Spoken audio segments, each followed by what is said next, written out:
From an undisclosed location somewhere in the beautiful state of California, it's the Byte Extra Crunchy. Here with you, your host, Brian Tong, riding solo this week. My producer extraordinaire, Stephen Beecham, he is still on break. He will return next week. This is episode 72. Again, this is a complimentary piece to the actual Byte video podcast that comes out weekly here. We can update you with the latest news, get a lot more in depth with what's going on, and that's what it's all about. It's also about you, the listeners. We have our phone lines. We are getting back on track after the break now that we are listening to them. You can always call us at 1-800-616-2638. Leave us your name, where you're from, your comments, your good apples, your bad apples, maybe your response to something that we've said in the show. And we have voice calls this week, so we will get to those. And yes, we are always listening. But let's just jump into it. This is episode 72. And the big news this week, Apple has officially announced WWDC 2017. It'll be held from June 5th to the 9th. But they're mixing it up a little bit. In the past, we've seen it at the Moscone Center in San Francisco. I can't even remember how long it's been since we haven't.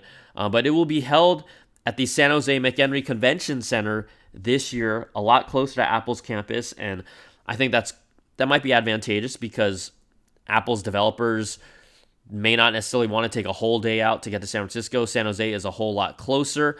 Obviously, we're going to expect to see the announcement of all the updates to their operating systems, iOS 11, macOS 10.13, as well as tvOS, and WatchOS. So we expect to see those. I think also, no one's really talking about it, but if we do not see a hardware update for iPads in that March-April timeline, I think they're just going to push it out to WWDC. The other thing is, in the past, we have seen MacBook refreshes at WWDC. We may not, because of the timeline of when the last ones were announced in the late fall, we may not see that either. So maybe this is a good opportunity to see new iPads at WWDC. We will wait to find out. Again, this is normally held in San Francisco, but logistics-wise, it's going to be pretty much the same. Registration will start on March 27th. Also, Phil Schiller confirmed to The Loop that the venue size is basically about the same for 5,000 developers, around 1,000 engineers. But also, the lottery system that has been used for people to attend in the past years, that will still be in place. So just because you jump on March 27th doesn't mean you're guaranteed a spot at WWDC. You will have to go through the entire lottery system. The last time WWDC was held outside of San Francisco was actually back in 2002. It predated the iPhone, and so obviously San Jose is probably pretty happy that they're getting the show back. But this, again, will be a big deal, at least for the Apple community. It always is. I tend to find a lot of the cool stuff we see at WWDC because it's like stuff we can download and use right away, or at least stuff that, no matter what the hardware is, which is becoming less and less innovative, and we'll talk about that later in the show. The software is hopefully what gives us some of these cool new bells and whistles. So we will see, but there you go. WWDC will be this year held in San Jose on June the 5th to the 9th. We also expect the keynote most likely to fall on June the 5th, which is the first day of the show. So that will all kind of fall in place. Now, when we talk about new tech and new stuff coming out from Apple, this is kind of a sad story to me, but this report from Bloomberg is talking about one of the weaker products in their product line, without a doubt. I mean, I've talked about it before, the Apple TV, which even just a few weeks ago, Apple put the blame on declining sales of the Apple TV for the fact that their category called Other in their earnings report, which includes the Apple Watch, it includes iPods, and it includes the Apple TV, it declined in this last quarter. So this report from Bloomberg says Apple has vowed to revolutionize television, but why it hasn't. The company is now testing a new Apple TV capable of streaming ultra high definition 4K, but it may not be enough to really take on Amazon Roku. And this is my very first complaint when the very first Apple TV or the new 4th generation came out. I'm like, yeah, I get it. They needed to put, I think right now, off the top of my head, it has an A8 processor It didn't have an A9, which at the time for the phones could at least support 4K video. My whole thing is, why can't we just be able to toss that 4K video, or 4K in quotations, that we take with our phones directly to our Apple TV to watch on the fly? And at that time, people were like, oh, no one really has 4K TVs. But now 4K TVs are becoming the standard. It's more and more prevalent. A lot of people have jumped on board because of gaming. All the TVs that we've seen now coming out this year are going to be affordable. I mean, we're talking about 4K TVs at a 50-inch size, although you may not necessarily get the greatest benefit, because really 4K, you need a 65-incher or larger to really see those true benefits. But let's just, rewind. 4K and HDR TVs, they're starting to become more prevalent. We're going to see a $500 50-inch one from a company like TCL this year. So the pricing is going to be a lot more affordable. Now, Apple TV getting 4K now, I mean, that if that's really the only hardware boost that it gets, that doesn't excite me.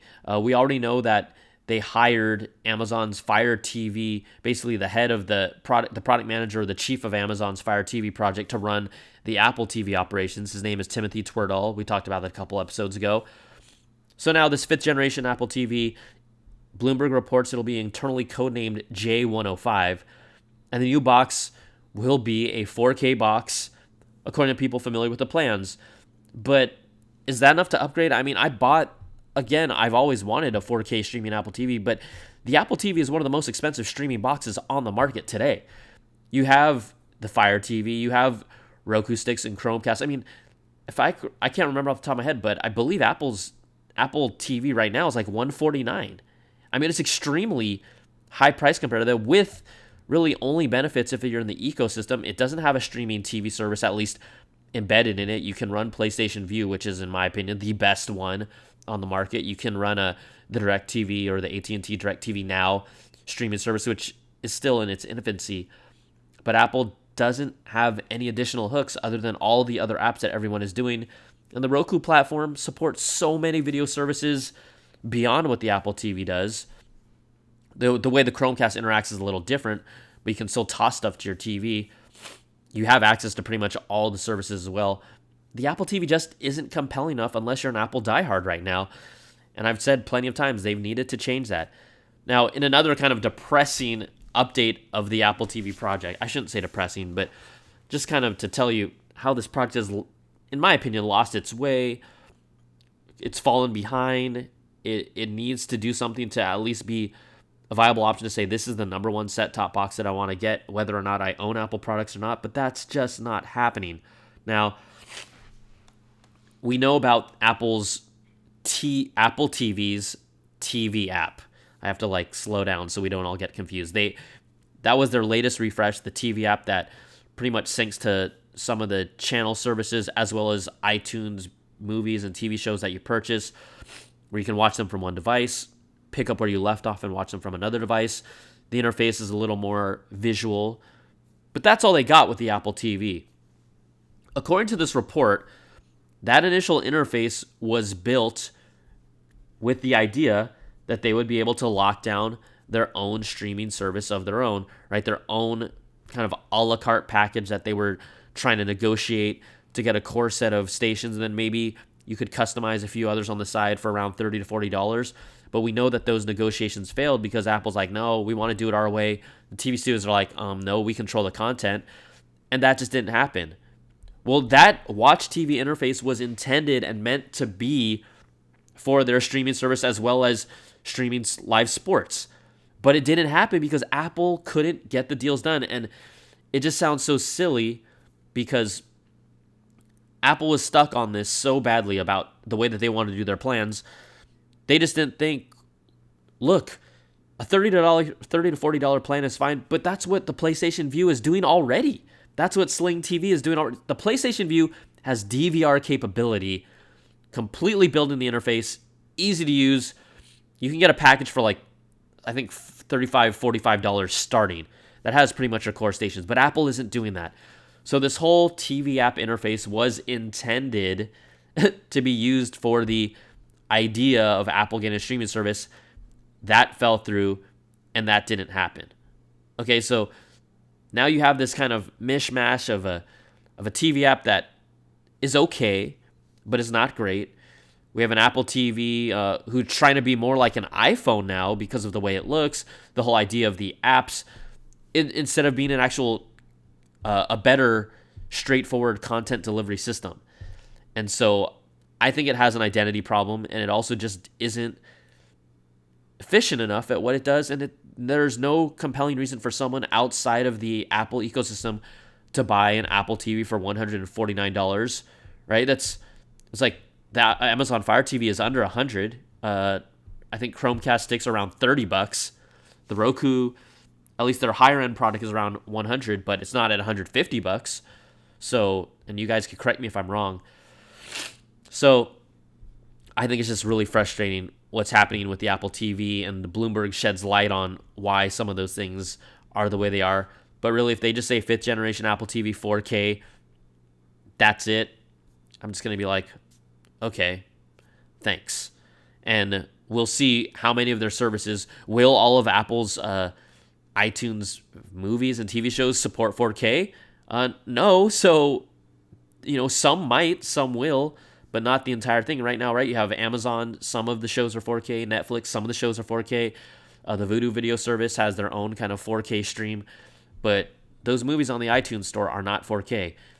And not all of them will be, because that's up to the studios. We already see how, and also just the bandwidth size that's required for that. So I will wait and see what they do with the Apple TV. That may launch later this year, according to the Bloomberg report. In addition to that, we need content, and Apple has jumped on this whole content train. We talked about it as far back as the fall of last year. Apple is teasing 2 new shows. Well, Apple has finally showed off the trailers for Planet of the Apps and Carpool Karaoke. These are the 2 shows they're going to launch with. They're going to be exclusive to the Apple Music service, which I already have issues with that, right? So you have to be an Apple Music subscriber to watch these shows. But the first show, let's talk about it, Planet of the Apps. Based on the trailer, it's kind of like a mishmash between Shark Tank meets The Voice meets app developers. And so you have things like, you have these app developers. They're going to pitch their idea of an app to a panel that includes Jessica Alba, will.i.am, Gwyneth Paltrow, and Gary Vaynerchuk, entrepreneur with VaynerMedia. So you have these 4 people, that's like the panel. They see these pitches. They will take the developers under their wing that they like, kind of like a mentor, kind of like The Voice. And then the end game is to help them with their app, help them distill it, help them get it tight so that they can do a final pitch in front of VCs to get that big VC money. That's the whole goal of the show. I actually think it looks pretty intriguing. I think there can actually be some real drama for it, but that is not enough for me to subscribe to Apple Music. I'm going to see if I can do another trial run just to check it out. I mean, obviously there's going to be other ways to get it, but that's show number 1. Now, Carpool Karaoke looks more of like, obviously it's like a fun romp. James Corden was in the trailer, but I'm guessing he's just going to be maybe in like the very first launch episode that they make free to try and trick people into thinking he's always going to be in it. That's not going to be the case, but it'd be a combination of celebrities singing in the car together. There was like Shaq and John Cena. There was John Legend, Metallica, Alicia Keys. So they're getting big names, but again, it's going to be kind of 2 celebrities rolling out, having fun, and then they had them go to like these different venues. Like, I mean, Metallica was like in a supermarket. There's just like a lot of, I think John Legend, there was like a choir and a laundromat. They're doing other things outside of just being in a car. So it'll be a fun show. But again, I mean, the question that I have to you guys and gals is, would you actually pay for Apple Music to see these shows? It's a start, so I know that they're not going to be coming out full-fledged, but I'm just curious, like, how much do they really have to give to us to really convince us? Now, I put up a poll on Twitter for you guys and gals to kind of chime in so I could get a sense of where are you at, because I'm not always right. So I threw up a poll. I asked you all, would you actually subscribe to Apple Music just to see Planet of the Apps and Carpool Karaoke's spin-off show?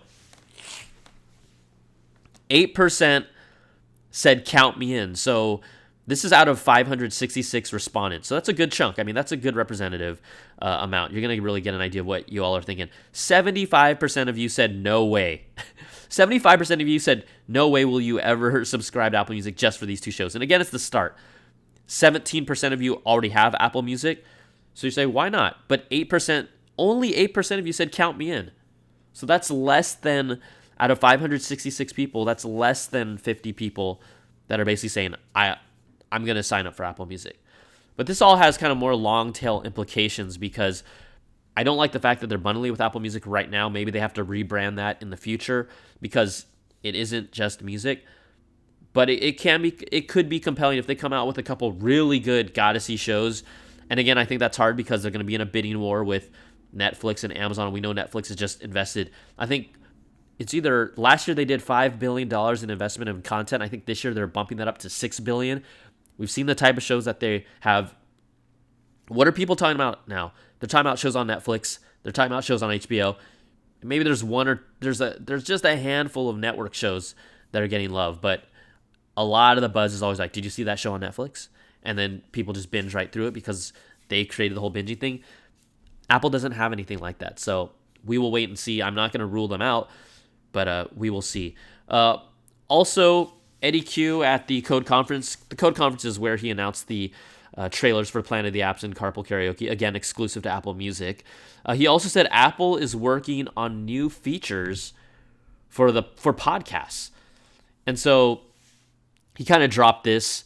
Late last year or in spring of last year, Apple was asking select podcasters how they could improve the podcast iOS, iTunes ecosystem. So Q said there is going to be absolutely some more things they were going to do.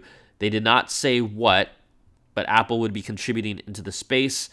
We'll see how that plays out. I'm guessing maybe we'll see something like that at WWDC. They'll address what they'll be doing with podcasts. I don't think it'll be something like earth-shaking, but I think it's always a good thing, and maybe there's some cool things that y'all can do with a show like the Apple Byte. So there you have it. Guess what? We have a sponsor this week for the show. Man, we appreciate the love because that's all from you all listening, and we have sponsors pretty much booked out for the next 2-3 months. So we are stoked about that. So let's get into it. Our friends at Mara. Technology has changed the way we run, and thanks to smartphones, now even casual runners can map their routes, create pump-up playlists, and track their progress.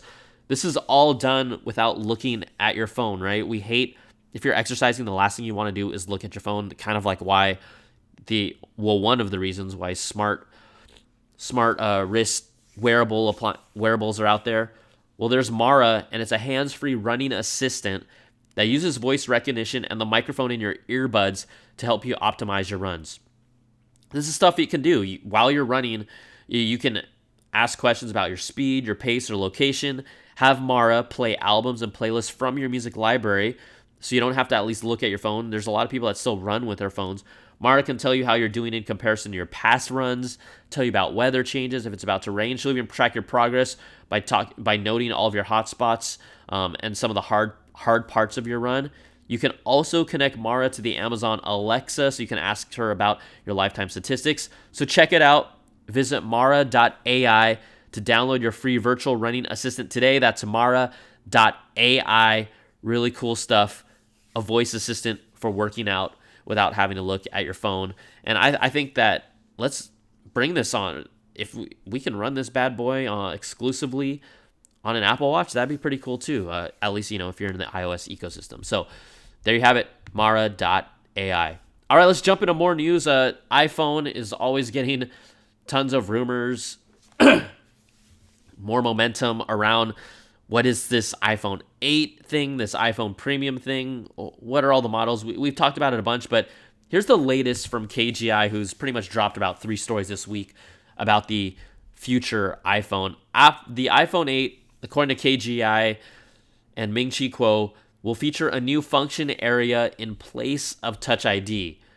So that Touch ID home button that we've talked about in the past how Apple's looking to remove that completely and put it under the glass. According to the support from KGI, we won't have a home button anymore, but that also means we won't have Touch ID. And this bottom area of the phone, let's be honest, it's similar to what's on Android phones.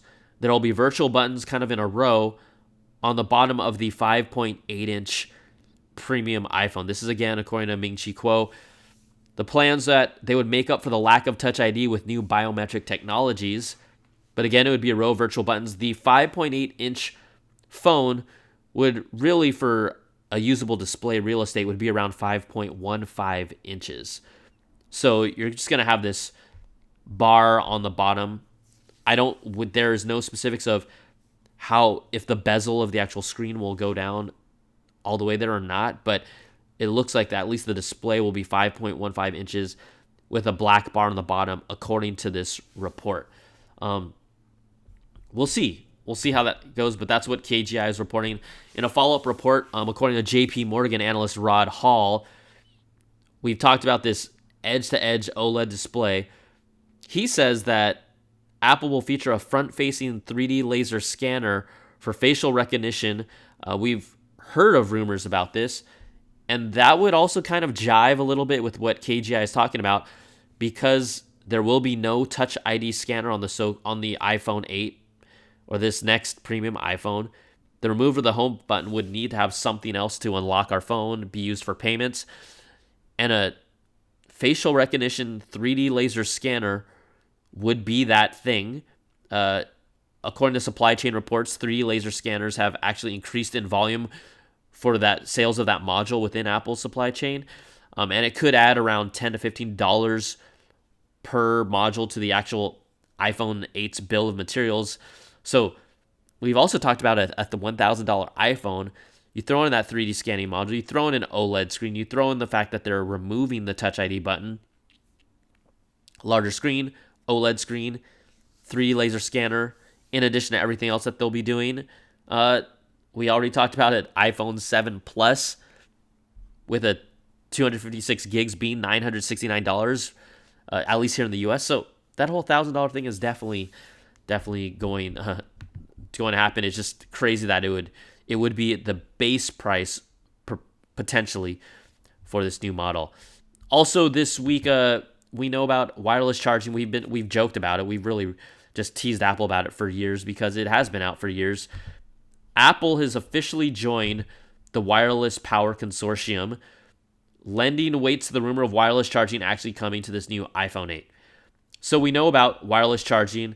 Basically their standard, the only standard wireless charging standard from the Wireless Power Consortium is Qi, spelled QI. It's so weird because so many people were calling it QI initially. I'm like, it's not QI, it's Qi. Like, look it up. So they are now one of 213 members of the Wireless Power Consortium. This was not revealed until this week. And we know Apple's been kind of holding out for this long-range charging. We've talked about stories in the past where they were ideally hoping to use something even in their patents, if you look them up, the base of the iMac as kind of a transmitter for long-range charging, so that you wouldn't have to put your phone or devices on any actual surface. It would charge that way through inductive charging. Well, now it looks like they're jumping on board. They may not have the time or patience to wait for that to actually happen and become effective, the whole long-range RF charging. So they're going to... It all lines up to the fact that at least the premium iPhone 8 will have wireless charging. The rumors also say it's going to have a glass backing, not an aluminum metal backing, which will allow them to make it a phone that can wireless charge as well. So they're part of this Wireless Power Consortium. It's not that we've also said, look, the Apple Watch has wireless charging, but what Apple did is they kind of tweaked the protocol. The Qi charging protocol is tweaked for the Apple Watch. That's why you actually can't use any other Qi charging platforms with the Apple Watch. You can only use Apple's. And the assumption, obviously, come on, it's Apple. They're going to do the same exact thing with this iPhone, whatever they do. So all signs point to the fact it's not official. Obviously, that's when the actual phone comes out. But that the next iPhone will have wireless charging. Apple is finally part of the Wireless Power Consortium. So there you go, the WPC. You down with WPC? And finally, just kind of an update also. In addition to that, the Samsung display orders from Apple have started to kind of become a little ridiculous. A few months ago, Apple ordered 100 million flexible OLED displays from Samsung. The Korea Herald now reports that Apple just ordered an additional 60 million OLED panels from Samsung Display, making that total of panels 160 million OLED panels. So when I hear that, all rumors point to the fact that we're still going to have a 4.7-inch iPhone, a 5.5-inch iPhone with generally the same form factor, and then this premium iPhone. But 160 million seems like that they're going all in for this premium iPhone 8. And based on the numbers of how things sell, we know that people are getting like the best iPhone, at least for those fans. The iPhone 7 Plus had the largest mix of a Plus phone ever, and that trend is only continuing, right? It had the better camera with the bokeh effect, the larger screen, obviously. So if I'm going to get an iPhone in 2017, which obviously I am, I'm going to get the new thing. I'm not, even though I hate the fact that I want a 4.7-inch premium iPhone, I just have to accept it that maybe that's not happening. Who knows? We'll find out. But Samsung's OLED displays in Apple panels, they're going balls to the wall with this.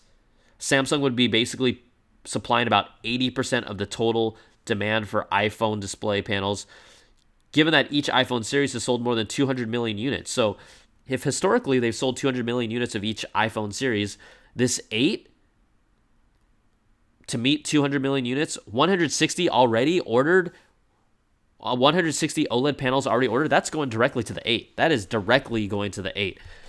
So we know about this OLED panel, 5.8-inch screen, a wire frame, kind of like a little throwback to the iPhone 4S, one of my favorite phone designs of all time, or the iPhone 4, iPhone 4S, but now in a larger, slimmer, sleeker model.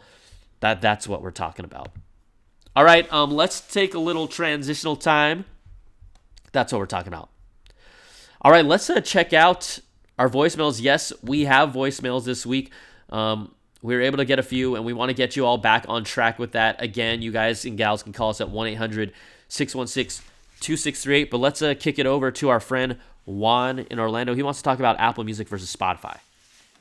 Hey guys, this is Juan from Orlando, Florida. I just wanted to ask you a quick question between Apple Music and Spotify. I know you guys use Spotify a lot. I've been using Apple Music for about 3 months, so I just wanted to know why you guys choose Spotify instead of Apple Music. Is it the interface better than Apple Music? Is it the content? Just want to know a little bit more information between make my choice staying with Apple Music or maybe trying out Spotify. Thank you guys. Love the show. Peace.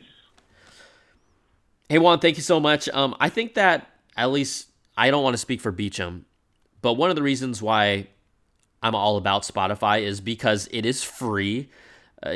Obviously there's still ads that play within it. And also, I was turned off by my whole experience with iTunes Match years ago, where it replaced a lot of my artwork. It replaced some of the songs with clean versions. Apple Music had that same issue initially with replacing people's music collection with lower quality files. I like the idea. I think if you're someone who's just like who's started a music collection, or someone who's new, younger, they didn't rip all their CDs from scratch years ago and worked on getting all that original album artwork. I think if you're a young person who didn't do that, Apple Music is good for you. Streaming music is where it's going. But I don't feel comfortable with them tweaking and messing with my music collection like that. So you can get Apple Music, and then you can turn off the matching feature, but then you lose a lot of the functionality of Apple Music. I think Apple Music is great if you're in the ecosystem. It's perfectly fine. There's actually nothing wrong with it, but the way that I deal with my music and the fact that I still, to this day, and it sounds silly, I still like buying my music. And I'm old school like that. That's kind of weird. So Spotify, it's not as integrated, but I just have to open an app. I do like the curation of their playlists. I think I just tend to feel like it's a little better, but that's just my personal feel with Spotify. So that's why I'm on it. And again, the biggest differentiator is that It is free. All right, let's check out Bo talking about how much he would actually pay for an iPhone. Hey guys, this is Bo. While it kills me to say it, if the new iPhone is even up to $1,200 and I like it, I'm probably still going to buy it just because I've been Apple Watch since 2007. And it's become an important part of my life and my everyday work. So, hate to say it, but it's probably true. Thanks. Great show. Bo, that's hilarious because I had a lot of people say, about a third, when I asked how many of you all would pay $1,000 for an iPhone, I would say about a third of people were like totally comfortable with it because ultimately they never have to pay $1,000 or more upfront. It's broken down in monthly payments. To them, it's like, I'll just pay like $10 more, maybe have one less coffee and have one more dinner that's just ramen instead of a real grown person's dinner. So up to $1,200, Bo. I mean that's some Apple loyalty right there. But I think that if this new iPhone is everything that everyone is dreaming about, and if it does deliver, I would argue and say, yeah, I probably would, because it's spread out over payments. I would probably buy a $1,000 iPhone if it delivers. But if they do a 4.7-inch version that's cheaper, which no one has said they will, I would probably do that one. But I think a lot of people at first sight, they're like, $1,000? Hell no. But I think a lot of iPhone loyalists are going to easily do that. And when I say iPhone loyalists, about a third of you are the hardcore. They're going to get it no matter what. So, yeah, I think it'll be interesting to see how people react to it. Again, nothing is official, but there's so much stuff out there that almost seems like fact. We'll just have to wait and see. All right, everybody, thanks so much for listening and hanging out with us. Again, with the Apple Byte Extra Crunchy, Stephen Beecham will return next week with myself. You can always call us at 1-800-616-2638. Leave your name, where you're from, your message. Keep it around 30 seconds, maybe 45 if it's good. We'll give you a little breather, but call us. Let's talk. Thanks so much for listening. Enjoy your week. Enjoy your break. Be safe, everybody. And we'll see you guys all next week. Peace!